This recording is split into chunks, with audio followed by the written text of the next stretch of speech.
Oh, selesai. Oke. Hmm. Untuk yang pertama kita belajar tentang penyakit jantung koroner terlebih dahulu ya. Jadi kita harus membedakannya. Ini adalah suatu jantung koroner atau bukan. Ya. Jadi eh, untuk penyakit jantung koroner, ya kan, itu terbagi menjadi dua. Ya.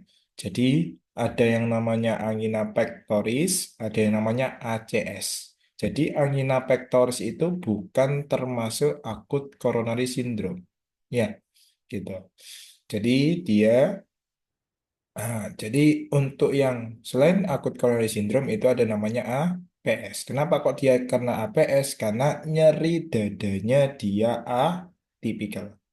Ya, jadi nyeri dada itu terbagi menjadi dua ya, ada yang tipikal, ada yang atipikal. Kalau dia atipikal, dia termasuk angina pectoris stabil. Di mana kenapa kok dia termasuk atipikal? Karena dia nyeri dadanya kurang dari 20 menit. Ya, kemudian dia membaik dengan istirahat. Gitu. Nah, sedangkan dikatakan nyeri dada yang tipikal, ya kan? Nyeri dadanya dia lebih dari 20 menit dan tidak hilang dengan istirahat. Jadi dia nyerinya terus menerus. Nah, itu kalau umpama kita dari anamnesis. Selain itu juga ada gejala penyerta kalau nyeri dada tipikal. Jadi dia ada yang namanya keringat dinginnya, muncul keringat dingin, ya kan? Selain muncul keringat dingin, apa? Mungkin ada sesak. Ya, mungkin ada rasanya keapek, tertindih, dan jangan lupa menjalar. Jadi nyerinya dia menjalar hingga ke lengan kiri, bahkan ke leher, bahkan ke tembus ke belakang. Gitu ya, itu ada dia tipikal. Kalau dia bisa ditunjuk, berarti dia tipikal. Jadi nyeri dadanya jantung itu dia tidak bisa ditunjuk. Gitu ya. Tuh. Terus biasanya hasil EKG-nya dia normal. Untuk angina pectoris ya. Jadi yang pertama ya kan apa yang pemeriksaan fisik yang kita lakukan ya otomatis pemeriksaan fisik jantung ya kan biasanya hasilnya juga normal. Setelah itu kita lakukan pemeriksaan penunjang salah satunya EKG. Ya. Pada angina pectoris stabil hasil EKG-nya normal. Kemudian yang kedua biasanya di rumah sakit kita cek yang namanya enzim jantung. Ya, di enzim jantung ada yang namanya mioglobin, ada yang namanya CKMB, ada yang troponin. Nah, yang spesifik, ya kan, itu adalah troponin. Antara troponin I dan T yang khusus jantung yang bagus adalah troponin I. Ya, yang troponin I. Di mana pada angin pectoris stabil, biasanya enzim jantungnya normal. Pada angina pectoris stabil kita bisa mendiagnosis, kita lakukan tes yang namanya exercise stress test atau namanya treadmill test. Ketika kita lakukan treadmill test, pada hasil rekam jantungnya didapatkan adanya ST depresi atau T inversi. Gitu ya. Nah, good standarnya apa? Kalau good standard, kalau sumbatan pembuluh darah semuanya kita menggunakan angiografi. Ya, semuanya ya, entah itu angina pectoris stabil, entah itu akut coronary syndrome, semuanya pakai angiografi. Nah, terapi pada angina pectoris stabil yang pertama adalah kita kasih nitrat dulu ya, ISDN dulu. Kita kasih ISDN 5 miligram. Kita berikan secara sublingual. Ya, cuman kita harus perhentikan tensinya karena efek dari ISDN dia bisa menurunkan tekanan darah. Terus kita kasih beta blocker juga ya. Itu bisa pakai propanolol atau bisoprolol yang sering kita gunakan yang selektif ya, bisoprolol atau atenolol. Sedangkan untuk stabilisasi plak kita bisa pakai golongan statin. Nah, statin kok di rumah sakit biasanya yang sering kita yang baik ya, kita gunakan atorvastatin. Nah, nang puskesmas simvastatinnya, nah, nang rumah sakit biasanya kita sudah menggunakan Ator ya. Kalau Simva itu dia statin tapi golongan yang low, ya low moderate. Tapi kalau jika kita butuh yang statin yang golongan yang high, salah satunya adalah atorvastatin, gitu. Ya, oke, itu adalah untuk angina pectoris stabil. Sedangkan untuk yang ACS, ya kan, dia terbagi menjadi tiga. Ya, jadi nyeri dadanya lebih dari 20 menit, tidak hilang dengan istirahat, nyeri dadanya terus-menerus ya. Dia menjalar, ya kan, bisa ke lengan kiri, tembus ke belakang, ke leher, gitu ya, dan keluar keringat dingin kadang-kadang. Nah, di ACS dia itu terbagi menjadi tiga, ya. Ada UAP, N-STEMI, sama STEMI. Bedanya dari mana? Dari EKG dan hasil enzim jantungnya. Pada UAP, enzim jantungnya dia normal. Tapi dia ada ST depresi dan T inversi. Jadi gambaran ECG-nya ada ST depresi dan T inversi. Sedangkan pada N-STEMI, ya kan, dia hasil ECG-nya sama kayak UAP. Jadi ada ST depresi, T inversi, tapi enzim jantungnya dia sudah meningkat. Ya, jadi bedanya di enzim jantung. Ya, kan namanya kan N-STEMIA, non ST elevasi, berarti dia ST depresi. Sedangkan kalau pada STEMI, sesuai dengan namanya ya, STEMI berarti ST elevasi, berarti dia ada peningkatan enzim jantungnya. Jadi ST segmennya dia sudah meningkat. Nah, ketika ditanya gold standar, tetap jawabannya adalah angiografi. Di semua gold standar pada penyakit pembuluh darah adalah angiografi ya, entah itu APS, ACS, PAD, peripheral artery disease, itu semuanya pakai angiografi. Ya, tandanya apa sih? Ya kan, ada ST depresi, T, ST elevasi, ya kan? Biasanya itu ditandai dengan apa? Ada peningkatan ST segmennya. Nah, ntar ECG-nya tak perlihatkan. Hmm.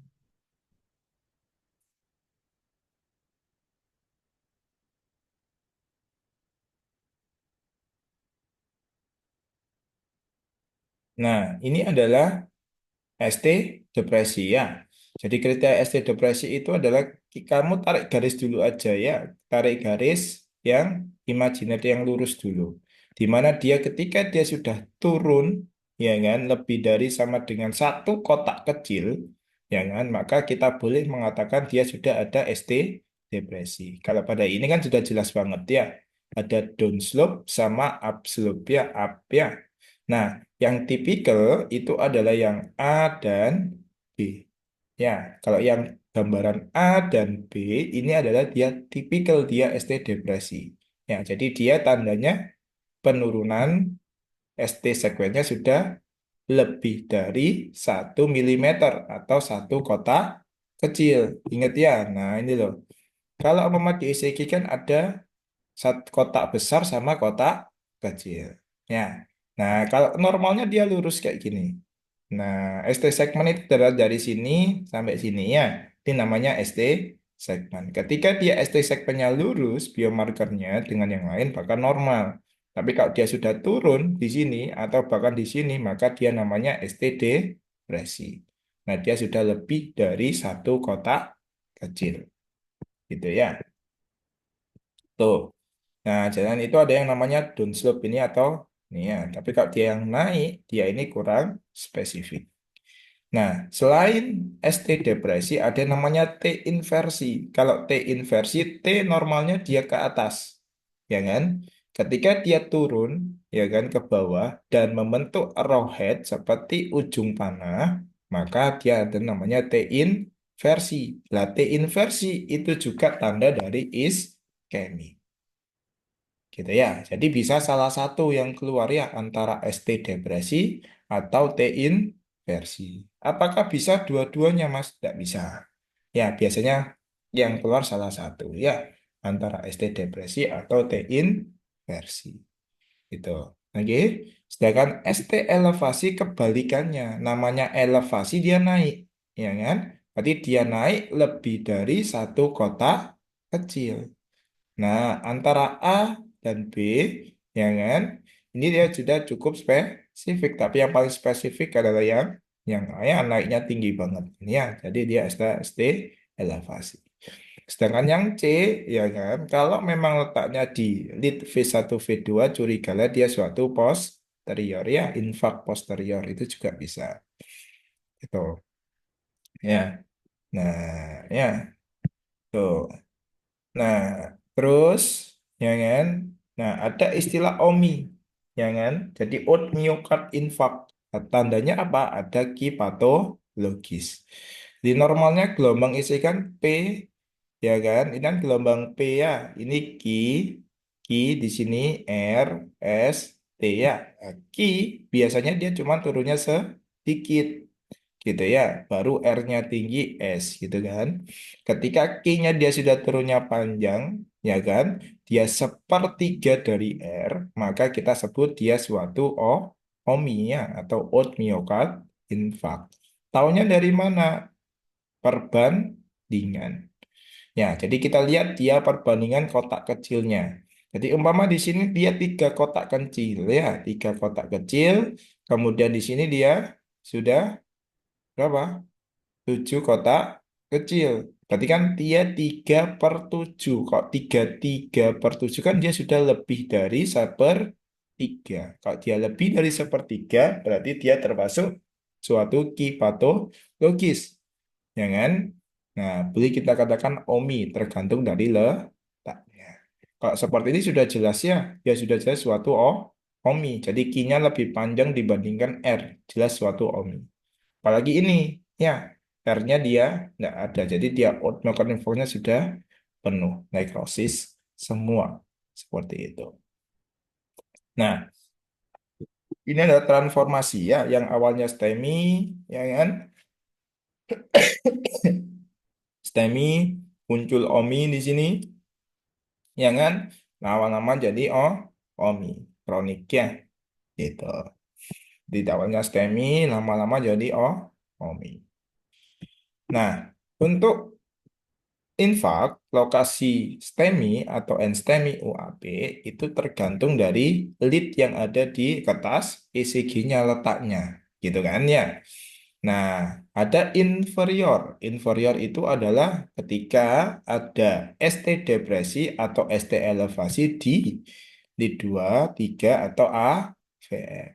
Ya, jadi minimal itu ada 2 lead.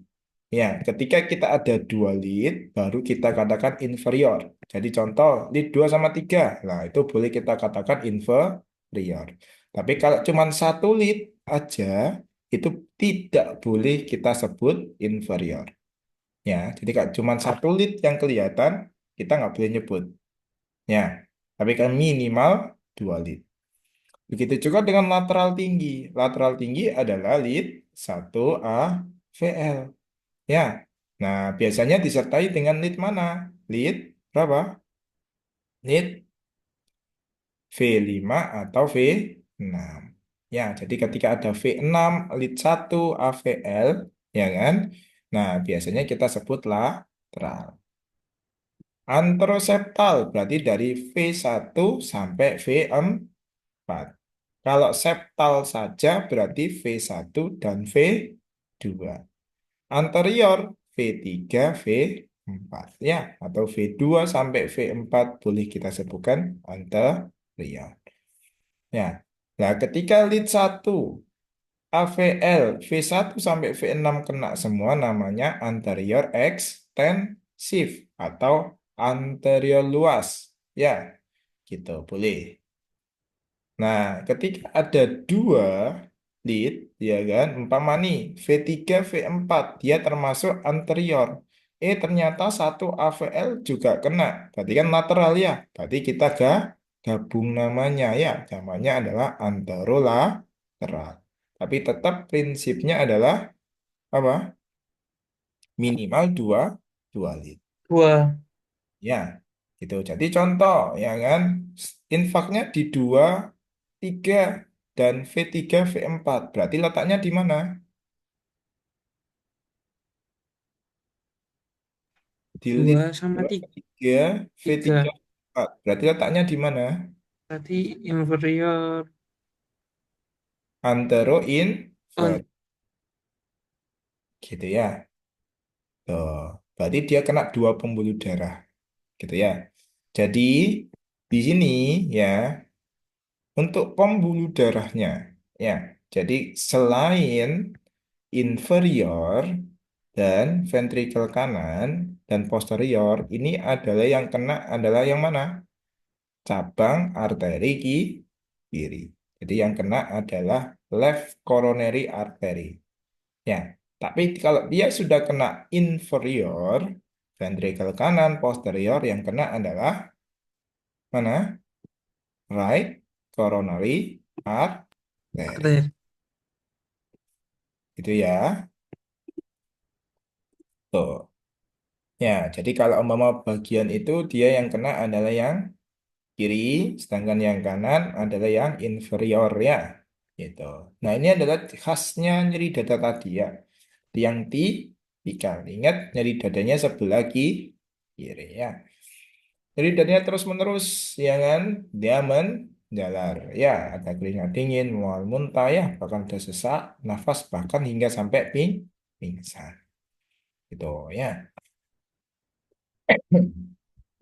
Oke, tuh. Nah, jadi harus dibedakan dulu ya, sesaknya ini karena jantung atau karena paru. Ya, kalau sesaknya karena paru, biasanya tidak disebabkan karena aktivitas. Ya, jadi kalau memang aktivitas jauh ngongsroh, nah itu rata-rata jantung. Ya, jadi bukan paru. Paru tiba-tiba sesak, gitu ya. Terus ada perubahan posisi. Ya, kalau pada perubahan posisi, biasanya pada paru-paru membaik. Ya, pada jantung biasanya meskipun berubah posisi dia tetap sesak. Nah, itu bedanya dia sesaknya karena paru atau karena jantung. Gitu ya. Jadi penyebab dari ACS adalah tetap ada yang namanya aterosklerosis. Gitu ya. Jadi aterosklerosis di sini terbentuk yang namanya apa? Plak ateroma ya. Nah, ini ada plaknya ya. Nah, biasanya karena agregasi. Biasanya karena penumpukan apa? Biasanya karena apa? Sama. Lemak ya, Pit. LDL ya biasanya ya. Gitu. Jadi dia akan membuat aterom, ya kan? Kemudian plak ateromnya pecah, terjadi agregasi trombosit. Agregasi trombosit terjadi apa? Aktivasi jalur koagulasi, ya kan? Lama-lama membentuk kelut. Nah, biasanya kalau plak doang itu biasanya angina ya, angina. Tapi kalau sudah dia bentuk plaknya sudah pecah dan ada agresi trombosit, biasanya awalnya itu UAP dulu. Ya, UAP dulu. Ketika trombosnya sudah parsial, biasanya timbullah yang namanya end-stage. Ya, jadi kalau dia parsial, dia sudah end-stage karena dia masih udara, oksigennya masih jalan. Ya, jadi nyeri dada itu disebabkan karena apa sih? Karena pasokan oksigen pada pembuluh darah tersebut terhambat, gitu ya. Sehingga otot jantungnya dia tidak mendapatkan suplai oksigen, sehingga dia tidak bisa kontraksi. Akhirnya apa? Dia memerintah otak kita supaya tambah banyak, karena dia makanya dia terasa nyeri, karena nggak dapat suplai oksigen tadi, gitu ya. Nah, ketika dia sudah buntu total, otomatis dia nggak dapat suplai oksigen ya, tambah nyeri. Nek buntu total biasanya sudah stay, gitu ya. Oh. Nah, ini lokasinya tadi ya, sudah tak jelasin, ya kan? Nah, ini arteri yang kena.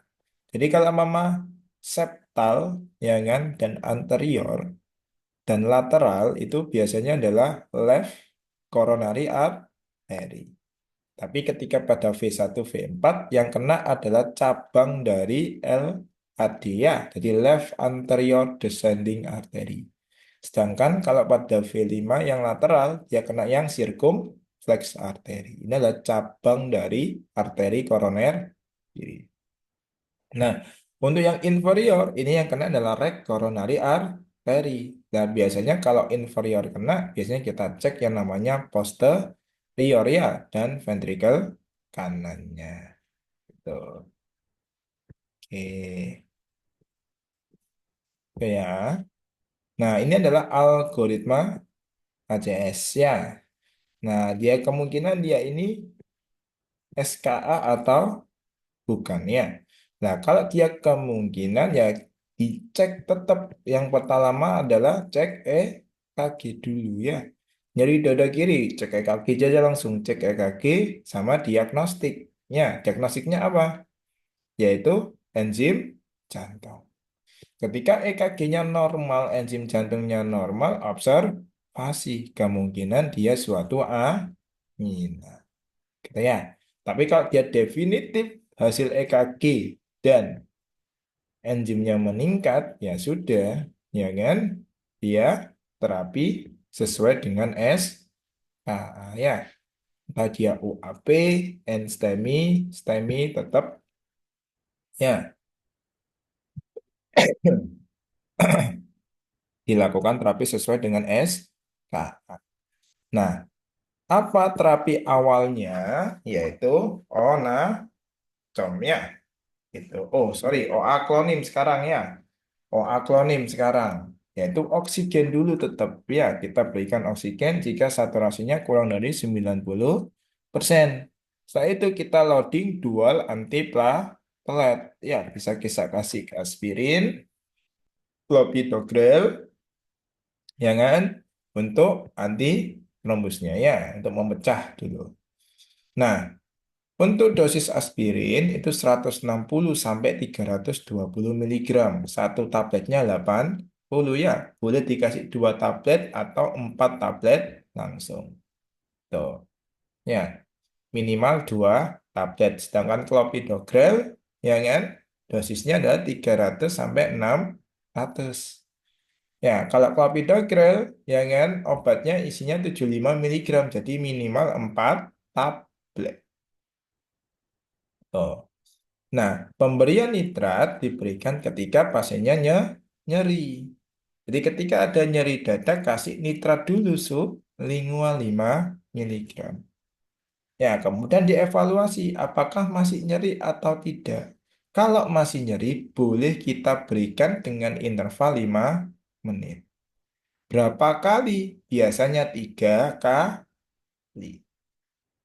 Ya, ketika 3 kali gak mempan, ya sudah langsung kita kasih morfin. Ya, jadi morfin ini adalah untuk anti nyeri. Cuman tetap ya, dua-duanya nitrat dan morfin ini kontraindikasinya adalah hipotensi. Ya, kita lihat tensinya. Tensinya turun ya otomatis apa? Kita naikkan dulu. Gitu ya. Nah, terus ketika sudah aman, ya sudah ya untuk aspirin dan clopidogrelnya kita maintenance ya 1 kali 1. Tapi ketika ditanya terapi yang tepat adalah ya ACS ya tetap ya adalah primary PCI. Ya, gitu. Tapi kalau mama jauh dari tempat PCI ya kita lakukan fibrinolysis boleh. Ya, biasanya kita menggunakan apa? Streptokinase. Cuman resiko streptokinase apa? Bleeding. Nah, ini adalah kontraindikasi ya. Jadi kontraindikasi fibrolitik absolut. Artinya absolut apa? Ketika ada ini tidak boleh kita lakukan. Ya, pasiennya lewat stroke, ada punya riwayat neoplasma keganasan, trauma kepala ya, pendarahan saluran cerna, ada pokoknya pendarahan ya di seksi aorta. Nah ini tidak boleh kita berikan. Kok bleedingnya gak mandek-mandek malah perdarahan semua. Nanti pasiennya bisa meninggal. Kalau relatif bisa kita pertimbangkan. Gitu ya. Nah, terus kapan kita lakukan PCI? Gitu ya. Kapan jarak tempuh PCI? Ingat adalah jarak tempuhnya ya. Jadi kalau ya kan waktu tempuhnya bisa kita tempuh kurang dari 120 menit, berarti berapa jam itu? 2 jam ya. Nah, dari 2 jam dari rumah sakit sekitar, ya kan? Nah, boleh langsung kita rujuk untuk primary PCI. Gitu ya. Tapi ketika ya kan di sekitar rumah sakit tidak ada PCI dan atau jaraknya jauh, kita utamakan fibrinolitik dulu. Dengan catatan pasiennya harus masuk ICU. Ya, kan harus dimonitor ketat karena resiko apa? Bleeding ini. Gitu ya. Nah, kita masuk ICU. Nah, ketika sudah berhasil, ya kan, baru ya kan boleh kita kirim ke pusat fasilitas PCI yang jauh letaknya ya, yang lebih dari 2 jam itu. Atau ketika sudah berhasil, sudah bagus ya, boleh kita lakukan angiografi, kita evaluasi penyumbatannya sudah tinggal berapa persen. Nah, kalau memang perlu PCI ya rujuk PCI. Tapi ternyata kalau sudah bagus tidak perlu PCI ya sudah tidak perlu PCI ya. Jadi kondisional. Ya, tapi kalau di fibronilitik ternyata gagal. Ini ya, ternyata gagal. Nah, gitu ya. Terus ya sudah ya. Nah, ya kita segera lakukan PCI. Dikatakan gagal, dikatakan gagal apa? Ini ya kriterianya. Yang pertama, ya kan, resolusi segmen kurang dari 50%. Jadi penurunan segmen ST, segmen yang ST elevasi tadi tidak kurang dari 50%. Jadi dia mungkin turunnya cuma 25%. Nah, itu makanya gagal. Ya, terus nyeri dadanya terus menerus. Sudah difibrinolitik, nyeri dadanya persisten. Hemodinamiknya tidak stabil. Gitu ya. Nah, minimal ada 3 ini. Ketika ada ini, bahkan ada elektrolit, imbalance, dan sebagainya, berarti dia termasuk fibrinolitiknya gagal. Kalau gagal, segera rujuk untuk dilakukan primary PCI. Gitu ya. Nah, tapi dari itu tadi, ketika ada fibrinolitik, kita mau lakukan fibrinolitik dan ada kontraindikasi yang absolut, ingat ya, kalau ada kontraindikasi absolut, tidak boleh fibrinolitik, wajib langsung PCI tanpa melihat waktu. Ya, jadi tanpa melihat waktu. Jadi nggak usah dilihat 2 jam ini. Gitu ya. Oke, sampai sini paham? Bang, bang. Nah, ini adalah ada stratifikasi rekesotimia. Jadi resiko skor TIMI. Skor TIMI itu apa? Untuk memprediksi, ya kan, ketika apakah pasien ini mengalami serangan kedua atau tidak. Itu. Ya, kira-kira dia mengalami serangan beresiko atau tidak, gitu ya. Yang pertama, usia. Dia memiliki 3 faktor resiko. Faktor resikonya apa? Pasiennya punya darah tinggi, diabetes, merokok, dan riwayat dalam keluarga, dan pasien punya dislipidemi. Poinnya 1. Ya, di angiogram koroner, angiografinya tadi ada stenosis lebih dari 50%. Aspirin, ya, episode 2 nyeri, ada sering nyeri dalam 24 jam terakhir. Ya, ada ST, elevasi, ada peningkatan. Nah, ya ketika ada skor timinya, ya kan, 0 sampai 2 berarti rendah ya, gitu. Tapi kalau 3 sampai 4 berarti dia menengah. Jadi resiko serangan jantungnya semakin tinggi. Jadi kalau 5 sampai 7 otomatis semakin tinggi ya. Ini adalah untuk resiko serangan kedua. Ada yang namanya GRIS. GRIS ini adalah untuk memprediksi.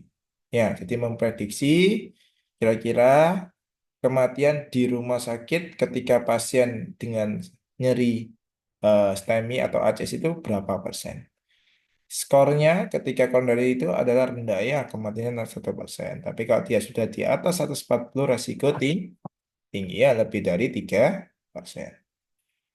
Terus prediksi 6 bulan setelah keluar rumah sakit. Nah, ini juga ada ya. Jadi dilihat skornya. Itu namanya skor GRIS. Tapi biasanya kalau mini CX tidak sampai ditanyakan dengan skornya. Minimal biasanya skor TIMI. Ya, kalau GRIS ini nggak pernah ditanyain kalau mini CX. Oke. Terus ada kilip. Ya, jadi dia ada kilip. Kilip ini adalah untuk menentukannya. Jadi pasiennya ini angka mortalitasnya berapa persen. Gitu ya. Biasanya kelas kilip ini pada ACS. Nah, kilip ini juga wajib tahu. Kilip ini ada 1, 2, 3, 4. Kilip satu tidak ada gagal jantung. Ya, jadi pasiennya murni nyeri dada, tidak ada gagal jantung. Kilip 2 ada ACS, ada gagal jantung. Nah, ditandai dengan apa? Rongki basah setengah lapang paru atau apa? Alo. Jadi ACS plus alo, ya kan? Itu sudah termasuk apa? Kilip 2. Ingat ya, 17%. Kilip 3 ada edem paru seluruh lapang paru. Rongki ya. Gitu. Ini biasanya CHF. Nah, jadi ada ACS dengan CHF, dia termasuk kilip 3. Itu 38%. Itu ya. Kilip 4, shock kardiogenik, ya kan? Nah, berarti mortalitas 81%. Ini ada nyeri dada dengan mortalitas 81%. Ya, jadi nyeri dada, shock kardiogenik. Nah, ya, itu 81%. Nah, ini adalah golongan yang lainnya. Ini invasif pada enstemi. Jadi ketika ada pasien dengan enstemi, apakah kita perlu lakukan PCI atau tidak? Jadi itu ada resiko sangat tinggi, tinggi, intermediate, kayak gini-gini. Terus, itu kalau umpama yang CS ya. Nah ini ketika infraknya di ventrikel kanan, berarti kak ventrikel kanan di mana? Inferior ya.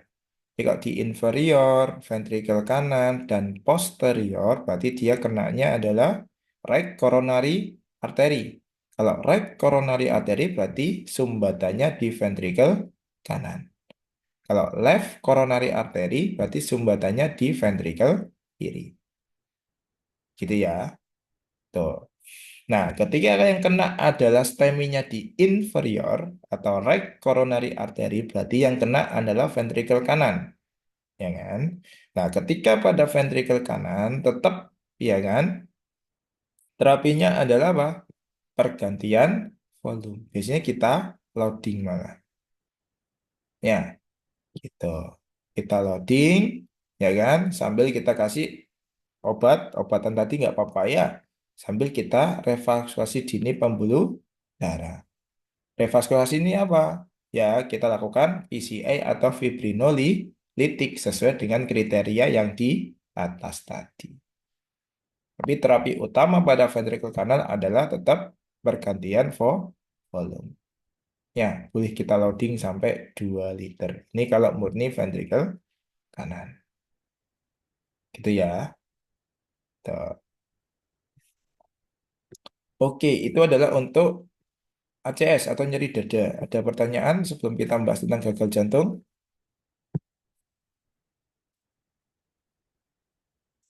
Izin bertanya, Mas. Oke. Tadi tentang CHF ya CHF itu masih belum paham tentang dikatakan Ini. CHF. C, iya. Nah, CHF itu adalah chronic heart failure. Kalau sudah CHF itu pasiennya biasanya ada rongki, ya kan? Selain itu ada edema anasarca, kaki bengkak gitu loh, Dik. Ya, jadi kalau CHF itu adalah biasanya kita katakan kalau pasiennya sudah ada gagal jantung. Gagal jantungnya sudah kiri dan kanan, makanya kita bilangkan CHF. Gitu ya. Jadi kalau pasiennya nih datang nyeri dada, ada keluhan, edem paru, ya kan, sesek, ada rongki basah, kaki ini bengkak. Nah, itu berarti kita ada ACS dengan CHF. Nanti kita belajar itu yang lebih panjang di bab gagal jantung. Gitu. Ya, itu termasuk kilip 3. Tapi kalau kilip 2 dia ACS sama alo aja. Akut lang odim. Berarti dia cuma rongki aja. Jadi kaki ini belum bengkak. Gitu ya. Dia termasuk kilip 2. Nah, kilip ini biasanya sering ditanyakan ya. TIMI score kilip, ya kan, itu sering ditanyakan. Kalau dokter Abraham loh ya. Ya, dokter Budi biasanya jarang. Dokter Budi itu yang penting kamu tahu ACS terapi awal sudah selesai. Tapi nggak tahu sekarang ya, gitu. Kalau dokter Abraham biasanya tanya sampai kilip sampai TIMI. Nama ini, ya. Kapan kita PCI, kapan kita fibrinolitik? Acuannya apa? Jarak RS yang ada PCI-nya. Kalau nggak ada, ya wis fibrinolitik dengan catatan tidak ada kontraindikasi, gitu ya.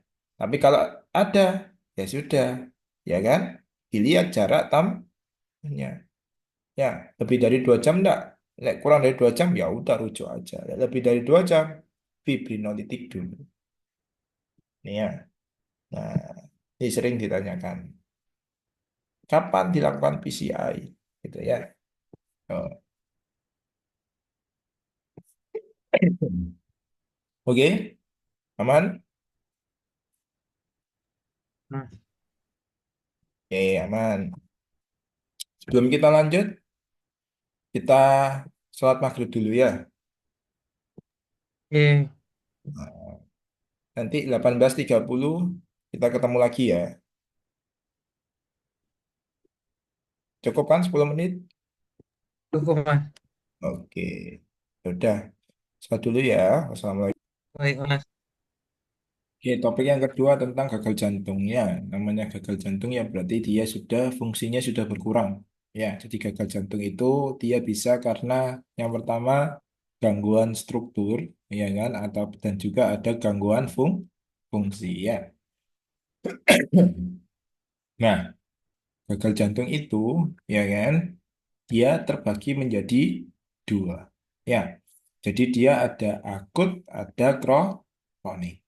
Ya, akut biasanya onsetnya kurang dari 2 minggu, di mana biasanya gejalanya adalah alo ya, akut lang udem. Jadi dia sesak nafas makin lama makin berat.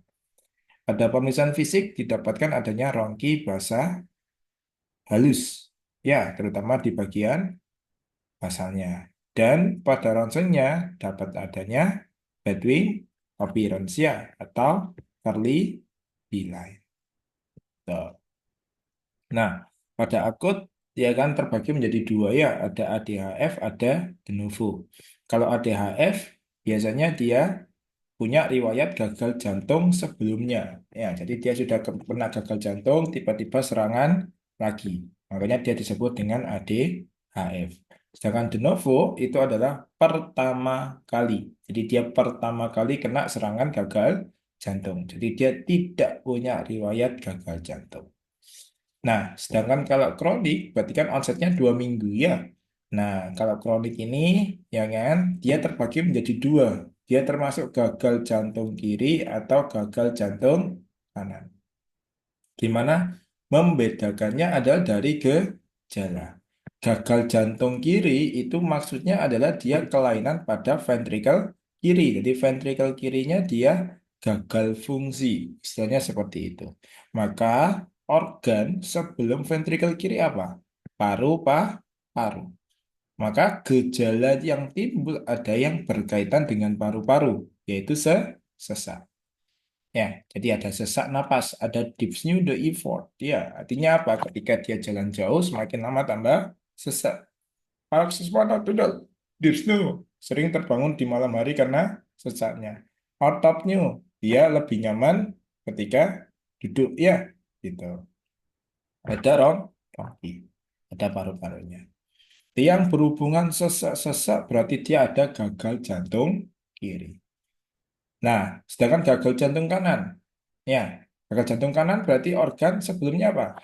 Yaitu JVP ya. Kalau ke atas ya kan berarti peningkatan JVP. Kalau ke bawah ada asites, hepatomegali, edema peritoneal.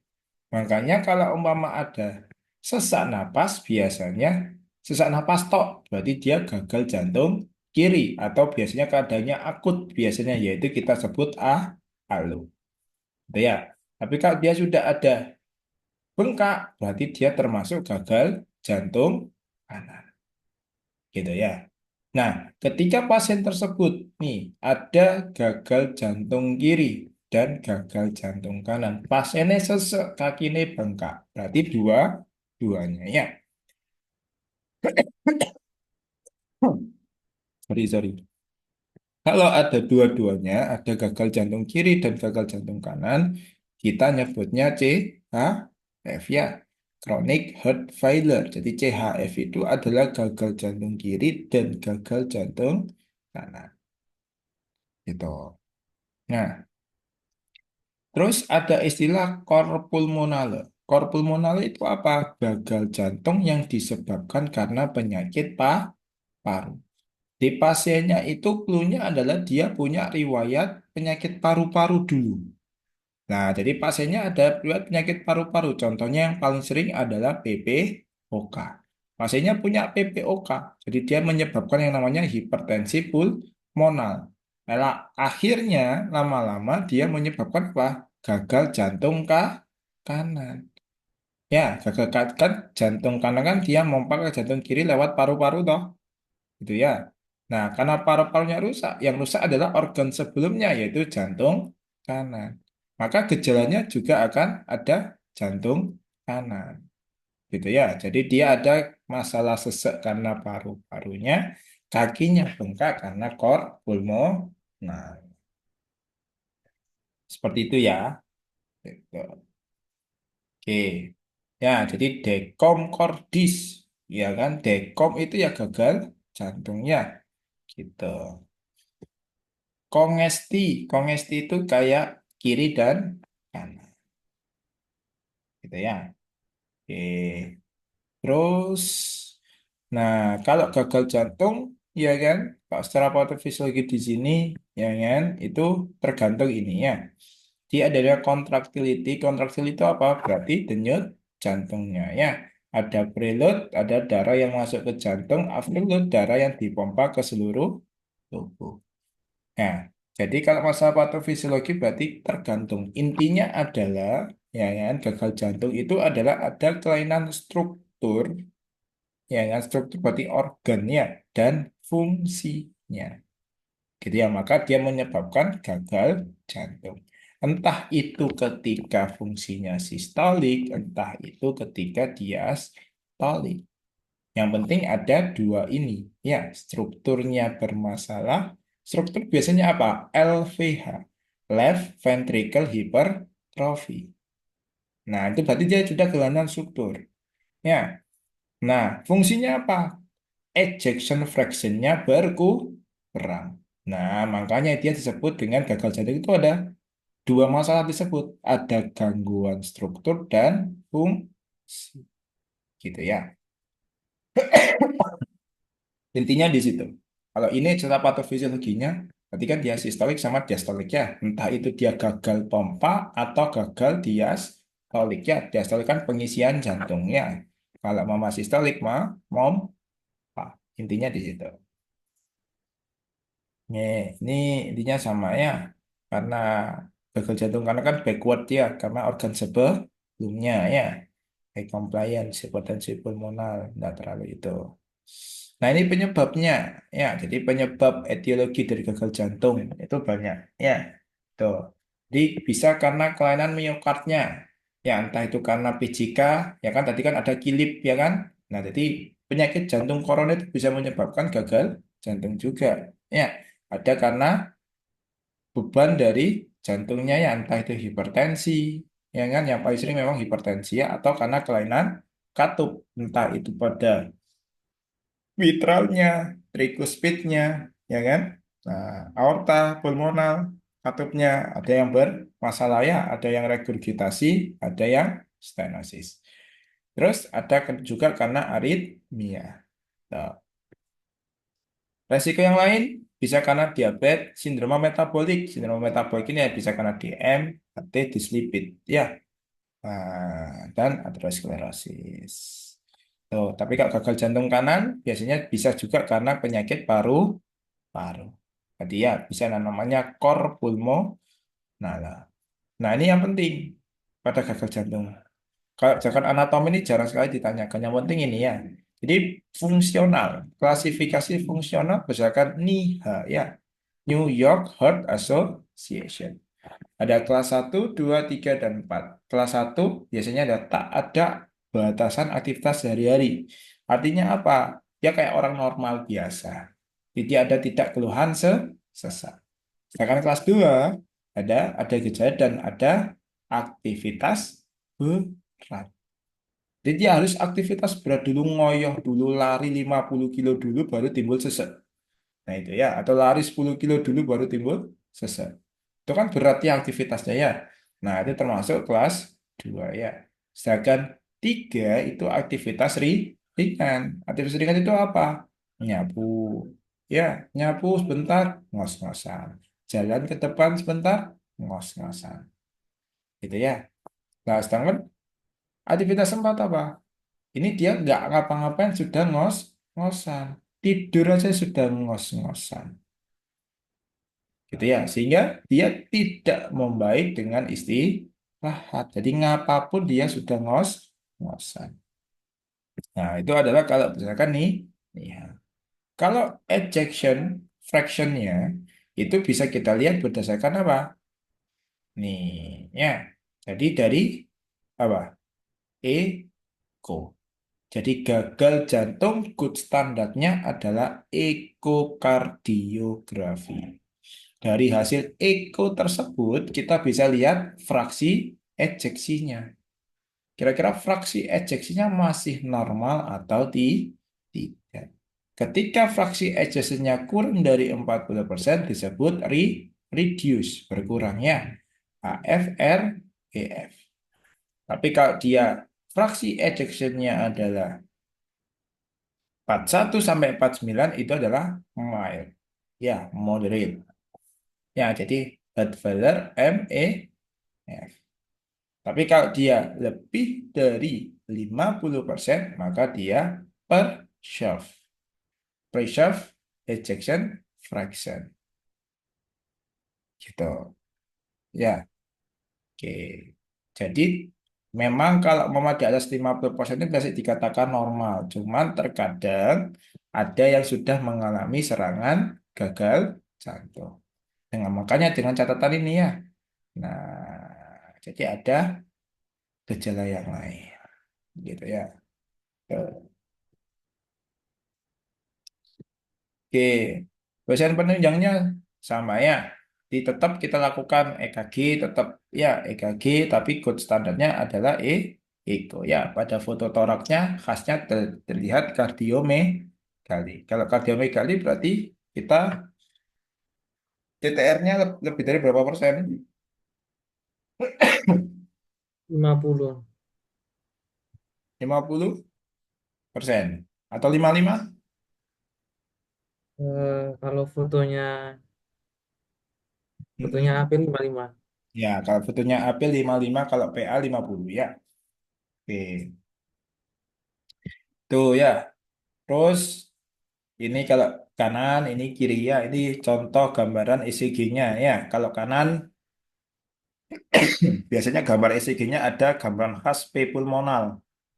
P pulmonal itu gambaran khas ketika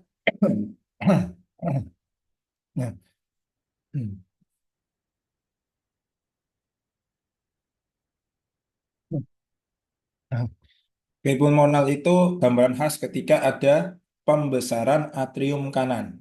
Ya, di P pulmonal. Ketika ada pembesaran atrium kanan, penebalan otot atrium kanan, maka ditandai dengan ada P pulmonal. P pulmonal itu biasanya kita lihat di lead 2. Jadi dia tinggi.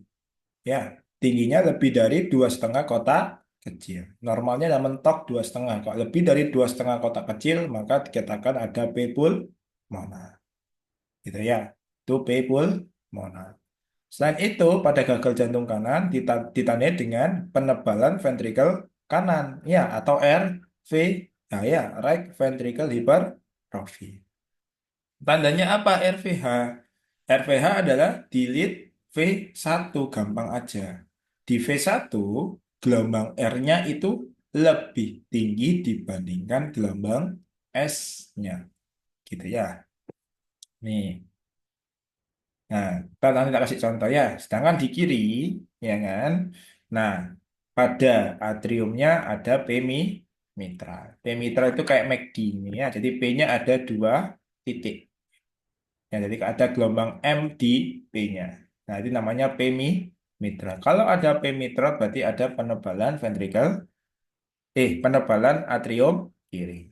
Kalau penebalan ventrikel kiri atau LVH itu biasanya R di V6 ditambah S di V1 lebih dari 35 milimeter. Nah, gimana gambaran ECG-nya? Sambil kita belajar ECG ya, tak seling-selingi. Nah, hmm, ah, lihat dong ya. Oh, ini RBBB, LBBB, bukan TBBT ini. Oke, tak carikan.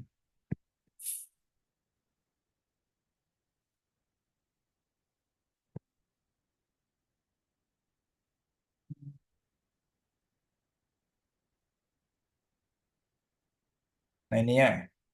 Nah, ini adalah contoh kalau umpama dia adalah P pulmonal ya. Jadi dia ada penebalan pada atrium kanan. Nah, ini lihat P-nya tinggi ya.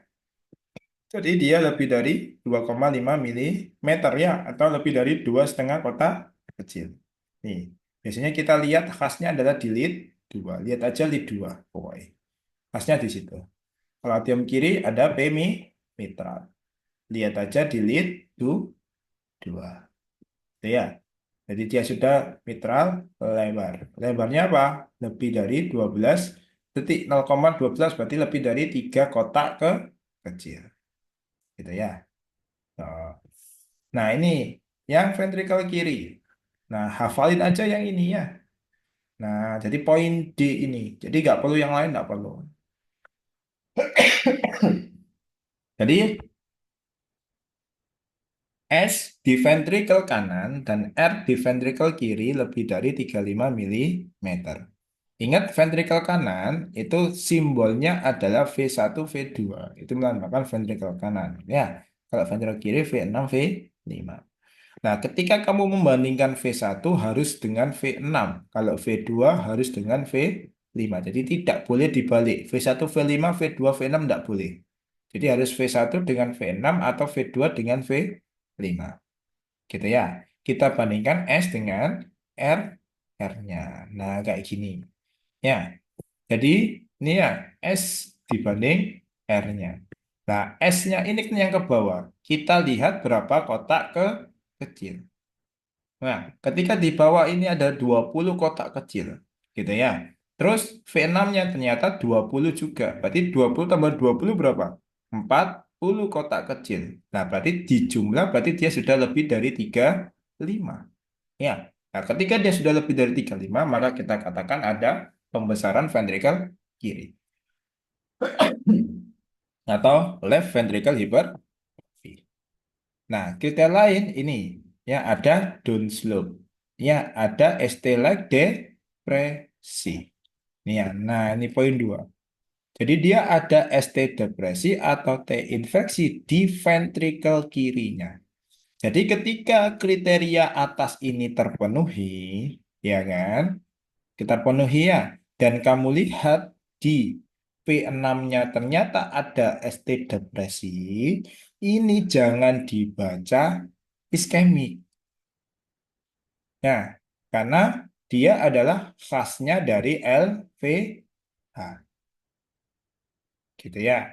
Kecuali kalau kriteria 35 ini tidak terpenuhi, ya kan? Penjumlahanmu ketika tidak terpenuhi, ketika di V6 ada iskemik, boleh kamu baca itu suatu iskemik. Gitu ya. Tapi kalau sudah 35 milimeter ini sudah terpenuhi, ya sudah ya, ini bukan suatu iskemik. Tapi dia satu ciri khas pada LVH ya. Jadi ada ST pattern, strain pattern namanya. Begitu juga di ventrikel kanan. Kalau ventrikel kanan lebih gampang, lihat aja V1. V1 normalnya itu kayak gini. Jadi S itu pasti lebih panjang dibandingkan R. Ingat ya, V1 S itu pasti lebih panjang dibandingkan R.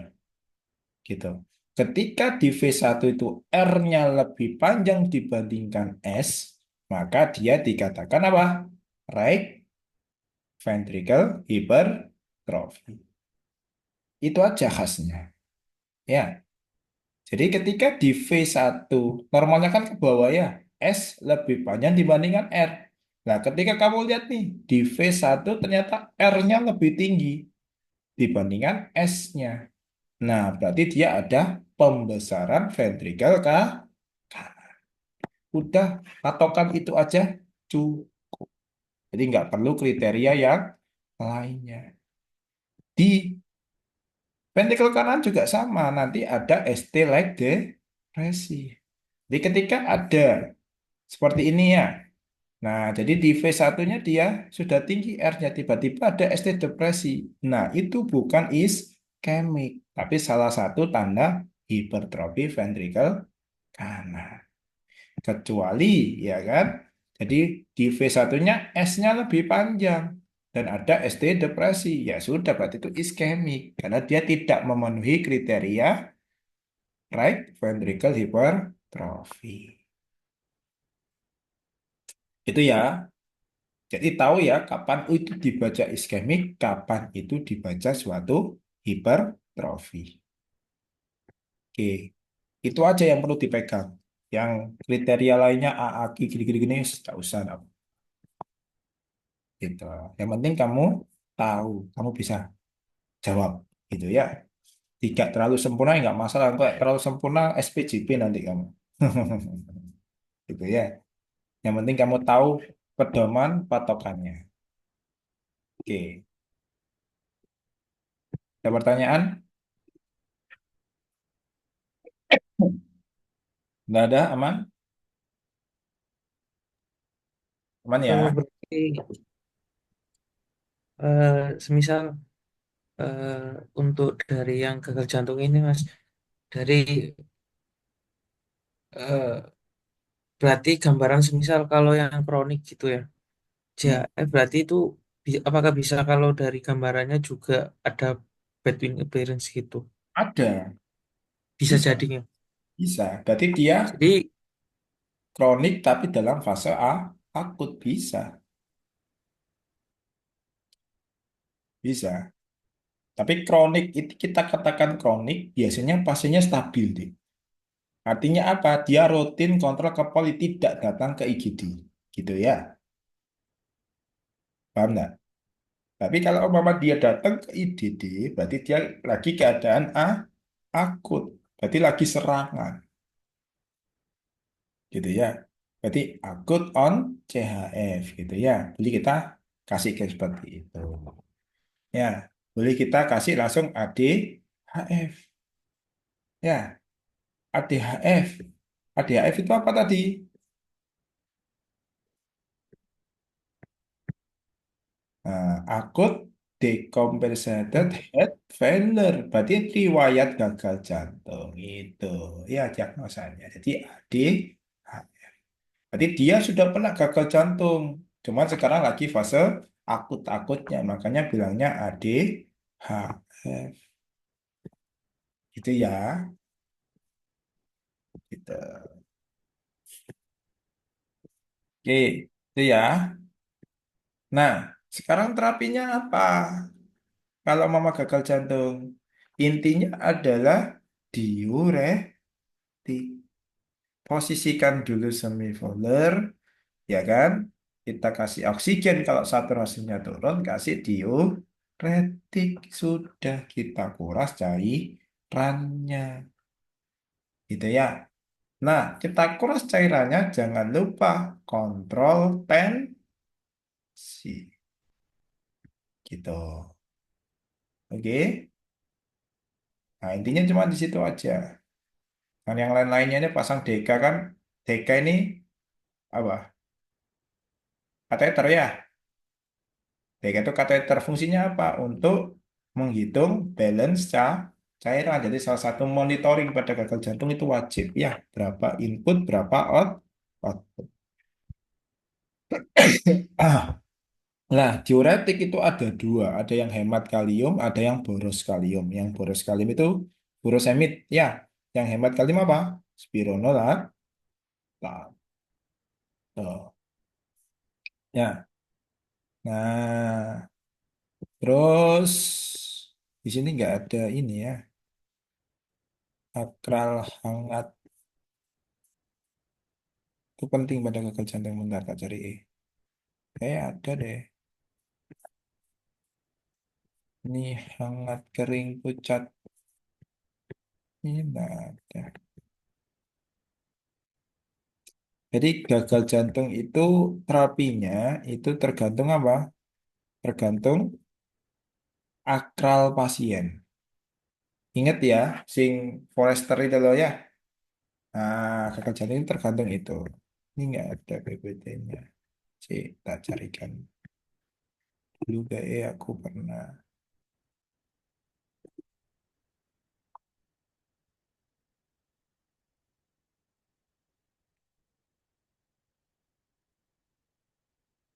Yang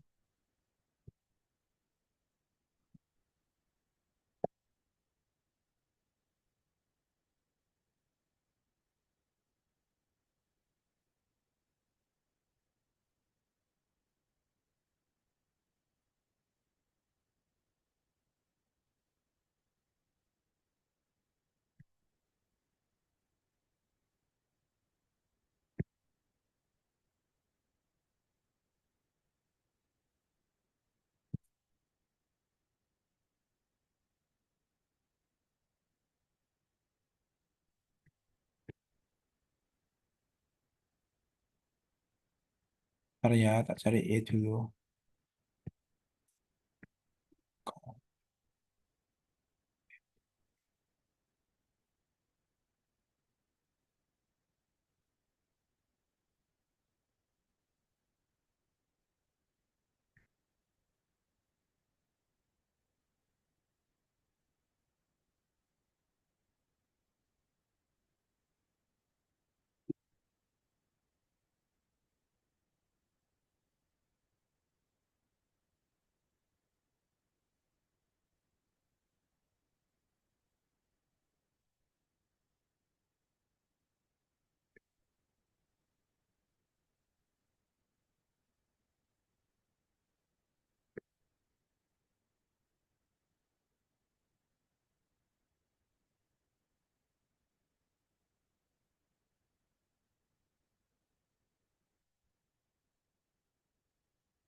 Hmm,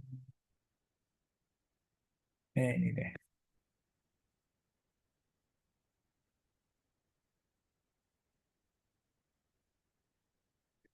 Ini ada ya, terapinya ya. Jadi, ya kan. Nah, pada gagal jantung, ya kan, kan ada kongesti nih, ya kan. Kita lihat akralnya dulu. Kira-kira akralnya itu dia basah atau kering. Ya. Nah, ketika akralnya dia kering, berarti dia bagus.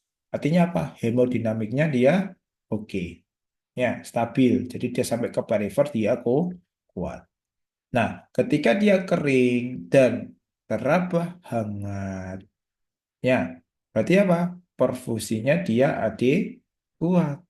Ya, cukup diatur dosis terapi oral. Jadi cukup kasih furosemid gitu-gitu untuk maintenance. Jadi biasanya pasiennya nggak datang ke IGD ketika ini. Kan kering hangat bagus ya, gitu. Tapi kalau dia sudah kering, dingin, pucat, gitu ya. Berarti dia sudah ada hipoperfusi. Kering nih, tapi dia sudah dingin. Jadi ada hipoperfusi, ya kan? Ketika dia sudah kering, dingin, ya ada hipoperfusi, biasanya kita kasih cairan. Ya, kita kasih cairan berarti kurang tuh perfusinya, ya, gitu. Atau memang kalau memang dikasih cairan belum naik tensinya, ya sudah boleh kita kasih obatan inotropik, gitu. Tapi ketika dia sudah basah, ya kan, dan hangat, di pasiennya basah hangat, gitu ya. Artinya apa? Berarti dia ada masalah tentang restribusi cairannya. Nah, biasanya ini pasien-pasien AL itu datang ketika ini. Nah, kita kasih diuretik supaya mengeluarkan cairannya, supaya dari basah bisa jadi ke garing. Tapi kalau dia sudah basah dingin, berarti ada perfusi juga, ya kan? Kita lihat tensinya. Kalau tensinya kurang dari 90, maka kita kasih inotropik dulu. Kita kasih obat-obatan peningkatan tensi dulu, ya kan? Baru kita kasih diuretik. Tapi kalau dia tidak ada, ya kan? Nah, tensinya bagus, boleh kita langsung kasihkan diuretik. Ya, jadi kita boleh memberikan furosemid atau diuretik pada pasien-pasien dengan alo atau dengan gagal jantung ketika minimal berapa? Di atas 90. Kalau di bawah 90 milimeter air raksa sistoliknya, kita tidak boleh memberikan furosemid. Ya, kalau di atas boleh kita kasih, gitu ya. Oke? Nah, itu untuk terapi gagal jantung. Ada pertanyaan? Izin pertanyaan. Hmm. Ini tadi saya periksa pasiennya itu ada enggak tapi akralnya hangat. Hmm. Berarti langsung terus tekanan darahnya itu tinggi 150 per Hmm. 100. Hmm. Hmm. Berarti langsung kalau semisal itu berarti total sana boleh dikasih langsung furosemid. Boleh. Akralnya hangat toh. Bensinnya stabil bagus. Boleh kita kasih. Ya, kita kasih furosemid. Ya, untuk laksana awal biasanya 40 miligram 2 ampul dulu. Ya, baru maintenance. Gitu. Ada pertanyaan lagi? Sudah ya. Nah, ya. Oke, topik terakhir ya. Tentang aritmia. Jadi ketika pada pasien aritmia, ini ya. Nah, takikardi. Ya, namanya takikardi itu ketika heart rate-nya di atas 100 kali per menit. Ketika ada pasien takikardi, kita golongkan dulu ya. Dia QRS-nya sempit atau lebar. Tahu ya QRS sempit atau lebar ya? Nah, kalau QRS sempit adalah kurang dari 3 kotak kecil. Kalau lebar lebih dari 3 kotak kecil. Kalau kamu lihat langsung, ya kan, ternyata dia sempit, ya kan? Nah, kamu setelah itu kamu lihat RR intervalnya. Kira-kira dia reguler atau tidak. Heart rate-nya reguler atau tidak. Ketika heart rate-nya RR-nya sudah irregular, ya kan? Curigala itu suatu atrial fibrilasi. Tapi kalau dia reguler, ya kan kita lihat jarak antara R ke R-nya ada berapa gelombang. Kalau cuma satu gelombang, ya kan, yaitu gelombang T aja, berarti gelombang P aja, yaitu dia kemungkinan adalah SVT. Tapi kalau dia ada dua gelombang, ada gelombang P dan T, berarti dia adalah cuman sinus takikardia, drodok tok, cepet tok, gitu ya. Tapi kalau dia lebih dari dua gelombang dan membentuk sawtooth appearance atau gigi gergaji namanya atrial flutter, gitu. Gampang toh? Nah, jadi dilihat QRS-nya tok.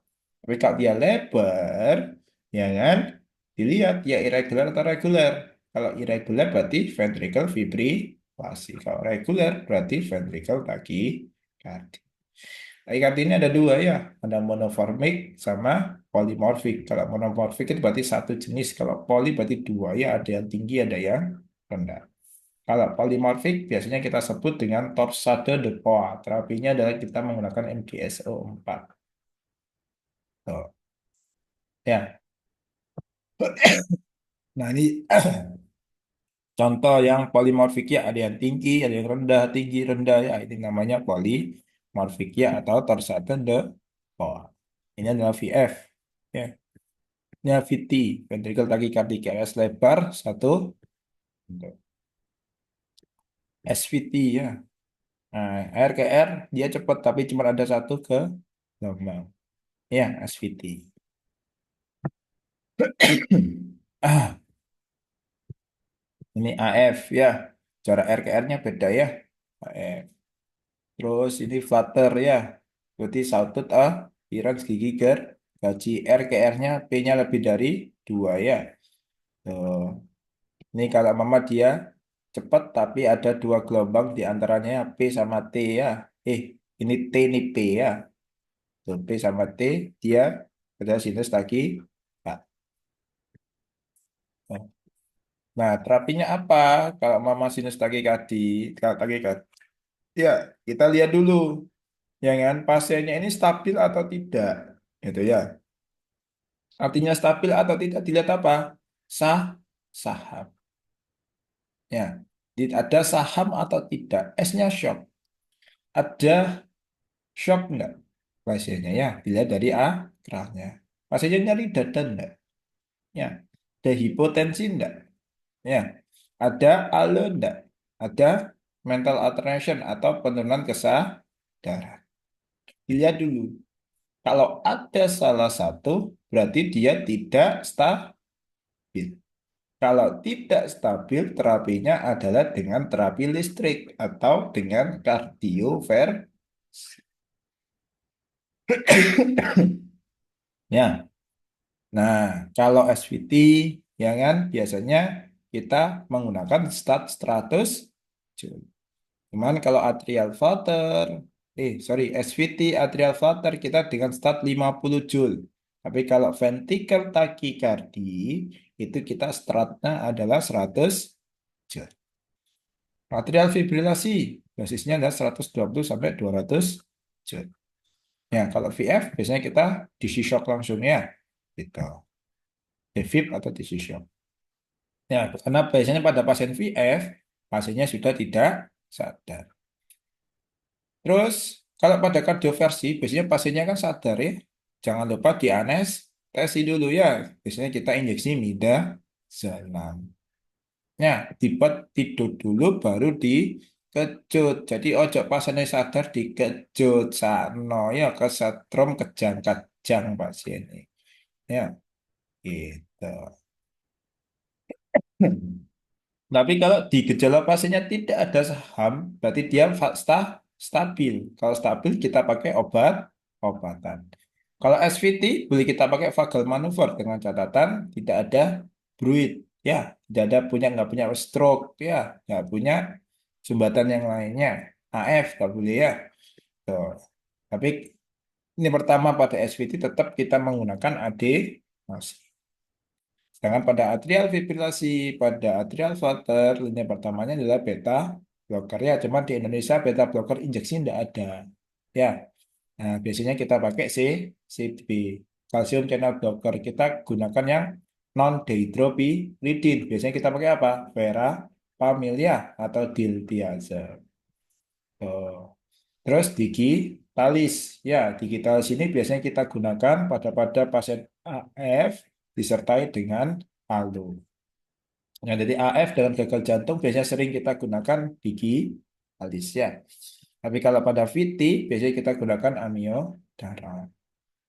Oh. Nah, ini adalah algoritma dan dosisnya ya yang takikardi. Ya, nah, tinggal nanti dibaca ya dosis-dosisnya. Oh. Oke, ada pertanyaan enggak tentang takikardi? Izin bertanya Mas, yang atrial fibrillasi. Mm-mm. Eh, yang dikatakan pengobatan yang kontrol ritme sama kontrol laju itu gimana Mas? No, Saya itu masih ada namanya kontrol ritme sama kontrol ini ya. Apa itu? Hmm, ritme sama rate. Ya, kontrol ritme sama hitam kontrol sama rate. red. Gitu ya. Namanya kontrol ritme itu biasanya pada pasien-pasien yang awal-awal AF.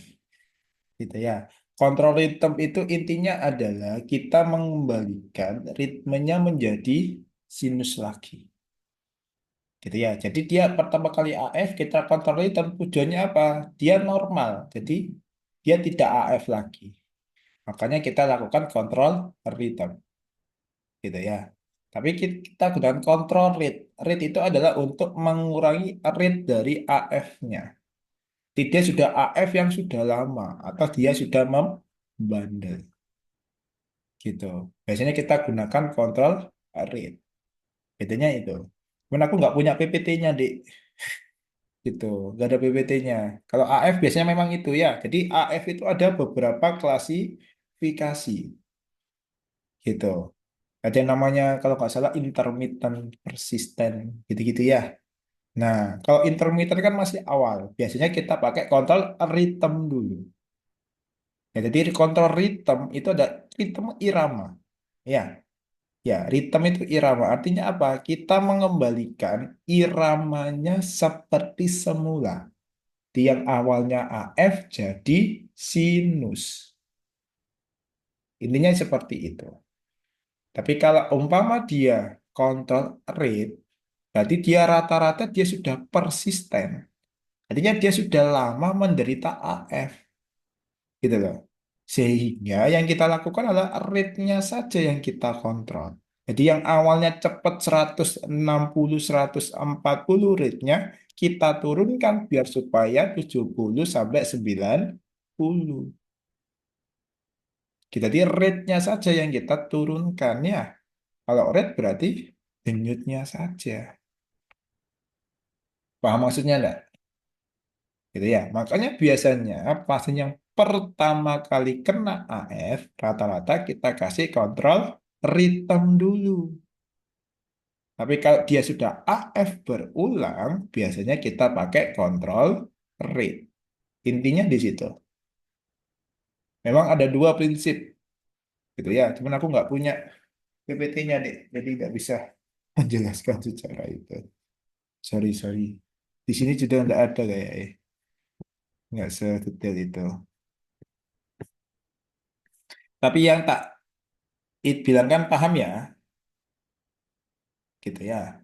Jadi memang AF itu ada klasifikasinya. Kalau nggak salah ada empat, kalau nggak tiga gitu loh.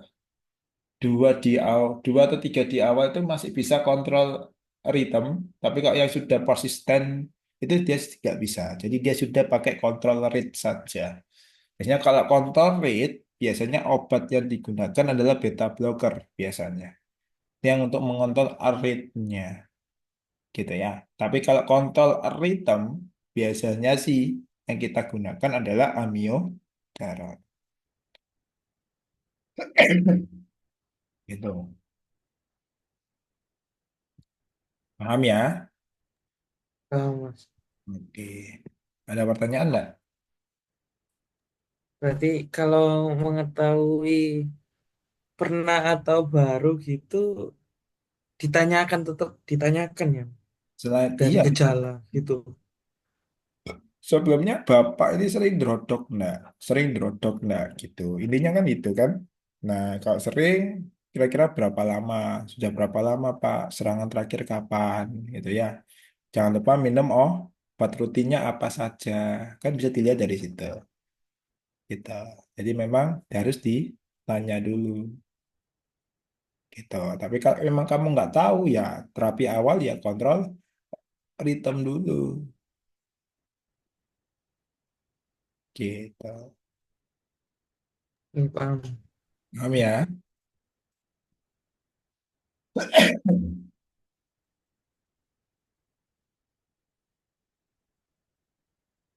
Oke. Kalau paham, bisa tak cukupkan sekian ya pertemuan pada malam hari ini ya. Semoga Ini apa yang baik. kita pelajari ini bermanfaat.